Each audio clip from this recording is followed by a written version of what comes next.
Selamat Hari Raya. Maaf dipinta senyum bersama, hari yang gembira, hati berseri, syawal mulia cahaya berseri.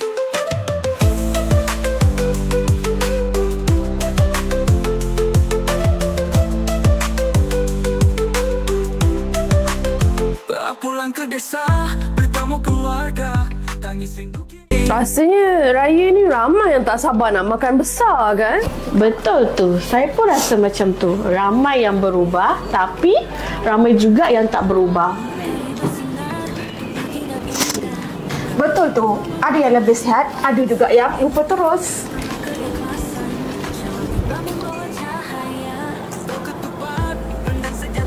Tahu tak, Omobeti ada remedy yang boleh timbulkan kesedaran untuk kita berubah? Ya betul, saya setuju. Atau mungkin sebab rendang dan lemah ni terlalu menggoda kot.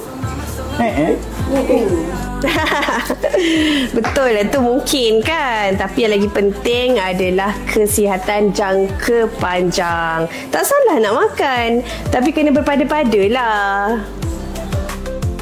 Ramadan ni kan, kalau kita amalkan dengan betul, dengan cara makan yang betul, dengan cara minum dan sahur yang betul, dia adalah amalan yang sangat sihat. Sepatutnya lepas raya, kita teruskan dengan amalan-amalan ini supaya kita kekal sihat sepanjang tahun. Tapi ada juga orang yang dia balik kepada tabiat asal. Tak patut macam tu kan. Sebab kita dah buat tabiat yang baik masa bulan puasa, kita continue je lah kan. Betul tu doktor. Saya pun cuba untuk kurangkan makanan manis tahun ni. Okey, jom. Apa kata kita semua buat satu janji, Syawal ini bukanlah satu penamat, tapi permulaan untuk kesihatan yang lebih baik. Boleh tak semua? Boleh. Dulu, saya susah nak kawal gula dalam darah. Tapi masa bulan Ramadan, saya dah boleh kawal. Tapi di raya ni, godaan ni, tak boleh tahan nampak ni.